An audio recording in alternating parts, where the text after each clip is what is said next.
So, Peter, how should Biden be preparing going into the debates?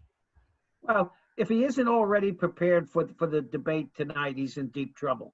I think he ought to, do some light work, perhaps watch the second half of the Ravens game tonight, and work tomorrow on getting some really good cutting responses, because there's nothing that drives Trump crazier than being made fun of in public, as Barack Obama proved. So I think I think he's in pretty good shape going into this. But doesn't he need to not only take Trump down, but give the affirmative case for his presidency and to get some of those swing voters over to him? And how does he do that? Because it's easy to get into a mud bath with Trump, and then in a way you lose your opportunity. I think he's going to be tough. I think as I say, I think he's going to have some humor, and I don't think he should fall into the pig wrestling match with Trump. I think Trump is going to be obsessed with the New York Times story, and that's going to throw him off his game. I think it's setting up well for Mr. Biden. They're good. Yeah, I agree. I think one of the things that has always been the case for these debates with the former vice president is he's got to stick to his script. And there may be one or two moments where he really does need to be quick on his feet in dealing with something that Trump rolls his way. But I don't anticipate that he's going to have to go way off his script. I do think, that said, I do think we're all going to be sitting on the edges of our seats trying to figure out what bizarre ploy President Trump's gonna try, whether it's bringing guests that are distracting or offensive, or dropping a few bombs during the debate. But I think that Vice President Biden should be able to handle that. He should be able to anticipate it, and he should stick to presenting his affirmative case, as you reminded us, Steve. He's got to leave a couple of grenades, live grenades, rolling on the floor at the conclusion of every comment, so that the president has to dance around those and address them in addition to whatever questions Chris Wallace has. I think the one other question here for the Biden strategy is he's got to be ready to adjust his level of fact-checking and response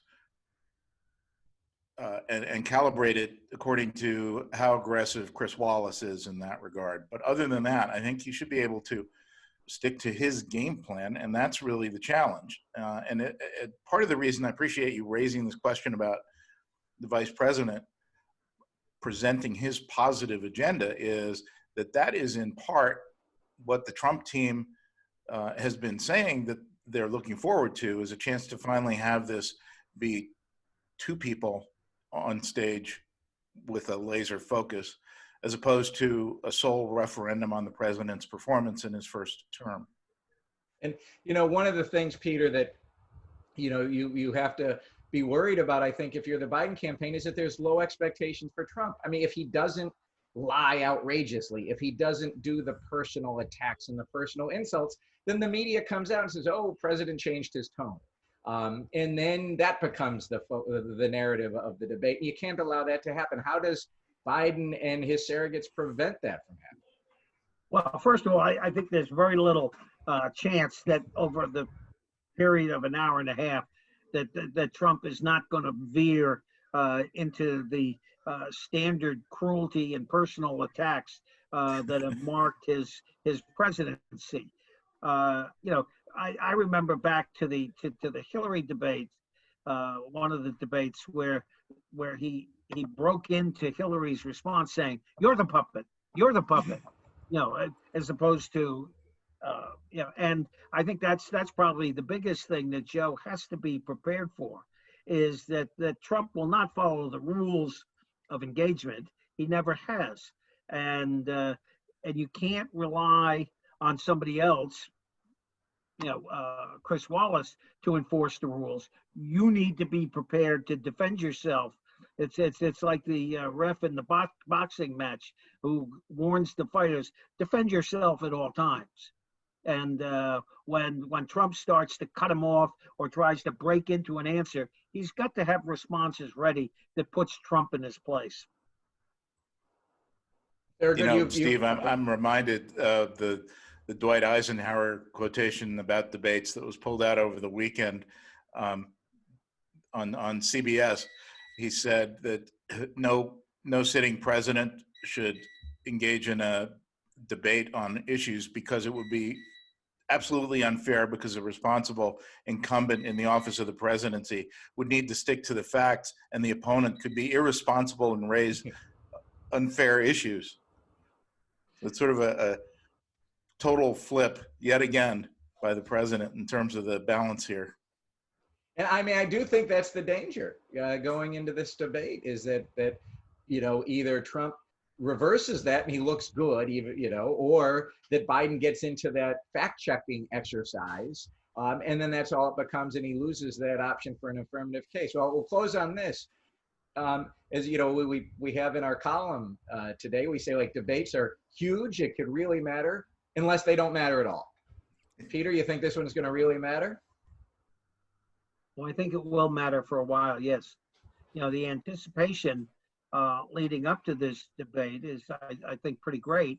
And Trump has raised the stakes by repeatedly, saying that Joe's on drugs, we want him drug tested. I mean, so I think, I think that there's a lot at stake here. But I think I felt better in the last few days about Joe's ability to handle this bully than I have in the past. So I think it's, I'm looking forward to tomorrow night. Yeah, Steve, there is a lot at stake. And indeed, the president's got to find a way to try to use this to carve into the lead that the vice president has, at least in the national polls, if he doesn't target some of his comments to a couple of these key states. In addition, I think it's entirely possible, as we noted, that what will happen is supporters who are so inclined will be reinforced in those views. And so, if that's a wash in that sense, and they both acquit themselves reasonably well, we've moved down another step on the game of life toward the election, and there's still 2 debates tentatively scheduled. And for our next talk, we'll see if we're going to have those 2 debates. But for now, the first one is going to be huge. And look forward to talking to you after this one. Go ahead, Peter. Yeah, we'll see whether we have 2 more. Yeah. No wagering. Well, if we've learned nothing from the Trump presidency and the reality show that it's a cliffhanger every day. See you guys next week. Yeah.